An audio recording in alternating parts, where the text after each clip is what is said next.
सर्वांना श्री स्वामी समर्थ. हॅलो नमस्कार, मी गायत्री पाटील तुमच्या सर्वांचे अगदी मनापासून स्वागत करते आपल्या युट्यूब चॅनल. तर आज होती महाशिवरात्री. बघा, महाशिवरात्रीला बऱ्याचशा सेवा करायच्या असतात, पण रुद्राभिषेक सुद्धा करायचा असतो, कारण महाशिवरात्रीचं एक छान असं आणि वेगळं महत्त्व असतं. बघा, महाशिवरात्रीच्या दिवशी भगवान शंकराच्या पिंडीवर आपण शास्त्रोक्त पद्धतीने सेवा करत असतो. माघ कृष्ण चतुर्दशीला आपण महाशिवरात्री असे म्हटलं जातं. तसे पाहिले तर प्रत्येक महिन्यातील चतुर्दशी ही शिवरात्र असते, पण माघ कृष्ण पक्षातील शिवरात्र ही खूप जास्त महत्त्वाची असते. त्याच शिवरात्रीला महाशिवरात्री असे म्हणतात. हा दिवस शंकराच्या उपासनेचा असतो. या दिवशी उपवास करूनच पिंडीवर अभिषेक, लघुरुद्र, महारुद्र केलं जातं. 108 शंकर भगवान महादेवाची नामावली म्हणून बेलाची पाने वाहिली जातात.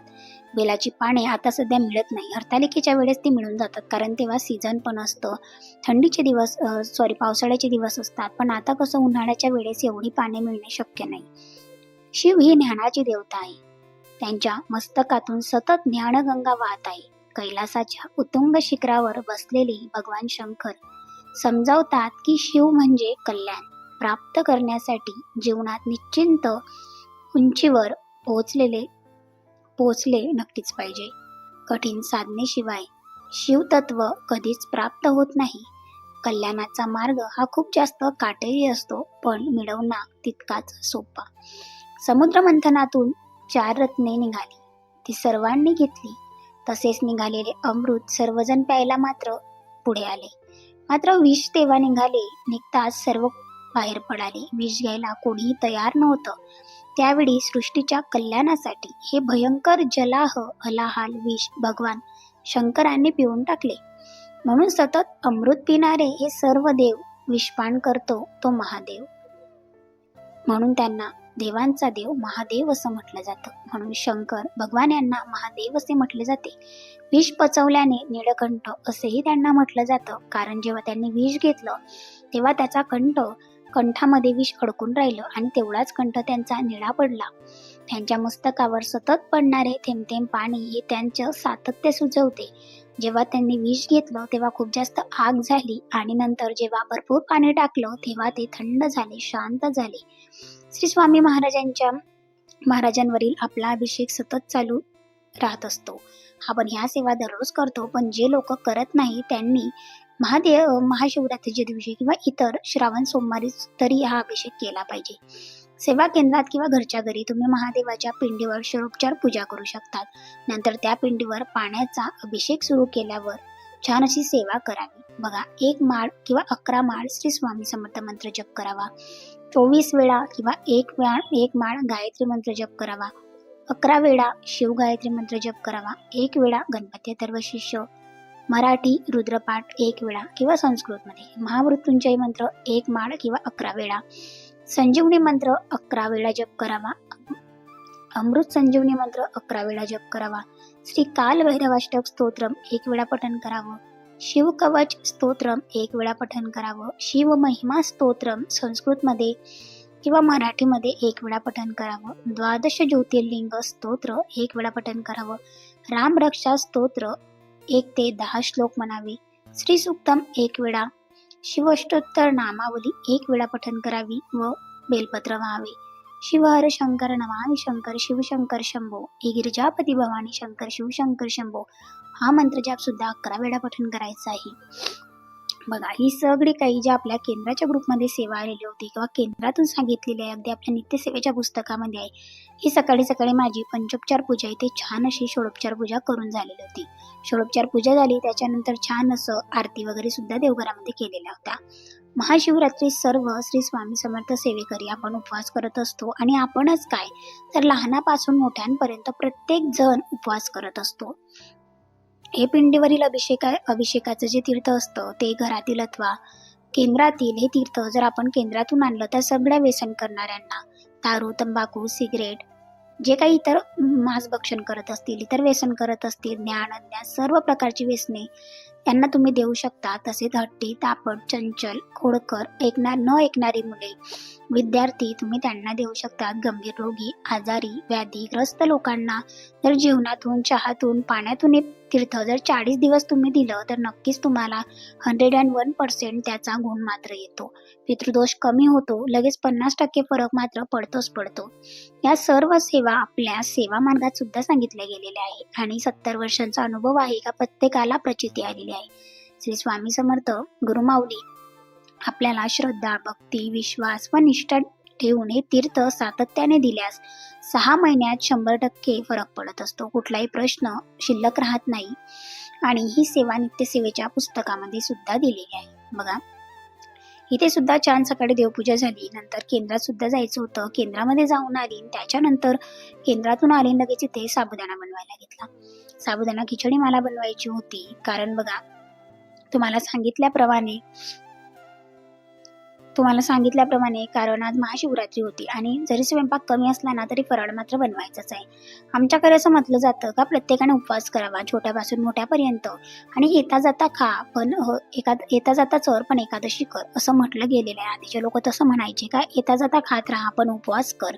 उपवास केल्याचं महत्त्व तितकंच महान आहे. तुम्ही बघितलं का मी इथे साधा सिंपल मिरची, थोडासा एक छोटा आलू, बारीक शेंगदाण्याचं कूट असं टाकून साबुदाणा बनवून घेतला. साबुदाणा साईडच्या गॅसवर ठेवला. तोपर्यंत लगेचच इथे आता मी उपवासाची कढी बनवली होती.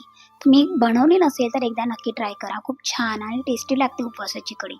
सकाळी बनवली म्हटल्यावर संध्याकाळी सुद्धा तीच कामात येणार होती, कारण अर्धा लिटर ताक मी इथे घेतलेलं होतं. याच्यामध्ये 2 टायमिंगची कढी आमची झाली होती.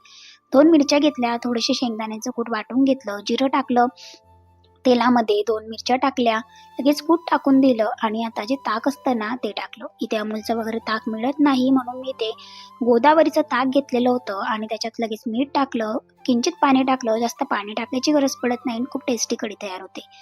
लगेचच मी सुद्धा पाण्याच्या बॉटल वगैरे जे काही घ्यायचं होतं सामान, म्हणजे पूजेचं साहित्य वगैरे ते घेतलं, कारण मंदिर लांब असल्यामुळे ताट वगैरे शक्य होत नाही म्हणून पिशवीतच घेतलेलं होतं सगळं. बॅग वगैरे घेतली आणि ते मंदिरात आलो. बघा इतकी गर्दी होती का इथे नंबर लावून उभे होते आणि बऱ्यापैकी आज अजिबात पाय द्यायला जागा नव्हती. छान अशी पूजा करून आले. घरी यायला उशीर झाला. पुन्हा जॉबला गेले. नंतर मी सुद्धा फराळ वगैरे करून घेतला दुपारच्या टायमिंगमध्ये. आणि आता संध्याकाळी मला देवपूजा वगैरे झाली. त्याच्यानंतर आता साय बनवून घ्यायची होती. आज उपवास आहे म्हटल्यावर थोडी 1-2 कामं कमी राहतात म्हटल्यावर सकाळी मी याच्यामध्ये विरजण लावलेलं होतं थोडंसं. 1-2 चम्मच दही टाकलं आणि लगेच म्हटलं चला आता हे तुपाचं सुद्धा काम करून घेऊया, म्हणजे उपवासाचा काहीतरी एक फायदा होईल, की ठीक आहे आज उपवास होता म्हटल्यावर ही सुद्धा कामे करून झाली. तुम्ही बघितलं का अशा पद्धतीने मी घेतलं. त्याला खूप सारं थंडगार पाणी होतं, बर्फासारखं अगदी थंडगार पाणी घ्यायचं, ते टाकलं 2 वेळेस, छान असं फिरवून घेतलं. 2 ते 3 वेळेस फिरवायचं. ऑटोमॅटिकच जो गोळा आहे ना लोण्याचा तो वरती येतो आणि छान असं मऊसूत तूप तयार होतं, जे लास्टमध्ये मी तुमच्यासोबत शेअर करणार आहे. थोडं थोडं का होईना 3 करत असते, कारण थोडं थोडं घेतलं तर लवकर गोळा वरती येतो आणि जास्त घेतलं तर गोळा वरती येत नाही.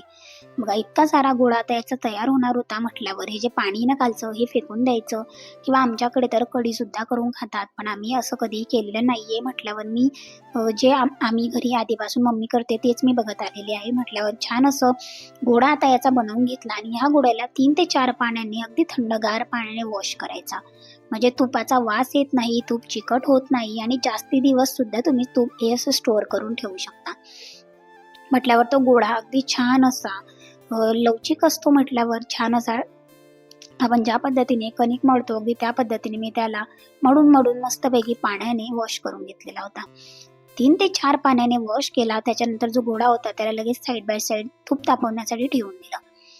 तोपर्यंत दूध सुद्धा आलेलं होतं. दूध सुद्धा तापण्याचं काम करत होतं म्हटल्यावर आता जोपर्यंत तूप तापत आहे तोपर्यंत किचनमध्येच बसावं लागतं, अन्यथा जर नजर हटली तर दुर्घटना घडू शकते म्हटल्यावर ते करपू शकतं. ते त्याचं काम करते तोपर्यंत मी 2 ते 3 आलू इथे शिट्या लावून घेतल्या. छान असं त्यांना कट सुद्धा करून घेतलेलं होतं. थोडेसे शेंगदाणे घेतलेले होते, ते सुद्धा बारीक वाटून घेतले, कारण मला इथे सिंपल अशी आलूची भाजी बनवायची होती, जी उपवासामध्ये आपण बनवत असतो. मी बऱ्याच वेळा बनवते. तर अशा पद्धतीने आता जिरं टाकून घेतलं, नंतर आलू टाकले, याच्यामध्ये लगेचच थोडेसे शेंगदाण्याचं कूट टाकलं आणि लाल तिखट मीठ टाकून झालं. 2 मिनिटांमध्ये भाजी तयार होते, कारण ऑलरेडी आलू छान असे शिजलेले असतात म्हटल्यावर काही जास्त वेळ लागत नाही. सकाळी साबुदाणा भरपेट दोघांनी खाल्लेला होता आणि मी तर मला जास्त साबुदाणा आवडत नाही, पण आजचा साबुदाणा इतका टेस्टी झालेला होता आणि त्याच्यामध्ये उपवासाची कढीसुद्धा होती. म्हटल्यावर अगदी पोट भरून छान पराठ झालेला होता दोघांचा. म्हटल्यावर संध्याकाळी आऊंनी कॉल केला का मी जास्त काही खाणार नाहीये. मग मी त्यांना सांगितलं का मी साबुदाणा तर बनवणारच नाहीये, कारण सकाळी एकच टाइम साबुदाणा खाल्ला. कारण साबुदाणा हेवी असतो, पचण्याला सुद्धा जड जातो. म्हटल्यावर सकाळीच खाल्लेला बरा. पुन्हा संध्याकाळी साबुदाणा खाण्यासाठी आम्ही दोघंही नको होते. मी आधीचाच प्लॅन होता का मी आता आलूची भाजी बनवणार. छान अशी आलूची भाजी बनवली आणि पुन्हा आलूची भाजी आणि कढी खाल्ली. रात्रीचं जे काही तूप तापवलेलं होतं ते दुसऱ्या दिवशी छान असं गाळून घेतलं आणि रात्रीसुद्धा मी असं तूप राहू दिलेलं होतं. रात्रीसुद्धा तुम्ही काढू शकतात, पण मी दुसऱ्या दिवशी काढलं आणि छान असं ते तूप तयार झालेलं होतं. आपण कितीही नाही म्हटलं तरी या वस्तूंचा वापर होणारच. म्हटल्यावर घरचं तूप असतं, मिलावट नसते, अगदी शुद्ध तूप असं घरच्या घरी तुम्ही बनवू शकतात आणि छान बनते असं तूप. मी आता बऱ्याच वेळा तुमच्यासोबत शेअर सुद्धा केलेला आहे का अगदी काचेसारखं तूप तयार होतं आणि घरच्या तुपाची गोष्टच काही वेगळी असते, कारण बाहेरचं आणि घरच्यामध्ये हेच फरक असतो. सो तुम्हाला आजचा ब्लॉग कसा वाटला? जे काही महाशिवरात्रीचं माझं रुटीन होतं तेच तुमच्यासोबत शेअर केलं. उपवास असला तरी अजिबात शरीराला आराम नव्हता, कारण एक आणि एक कामं मी काढलेली होती ती करायची होती. सो आजचा ब्लॉग कसा वाटला नक्की सांगा. पुन्हा भेटेल उद्याच्या ब्लॉग.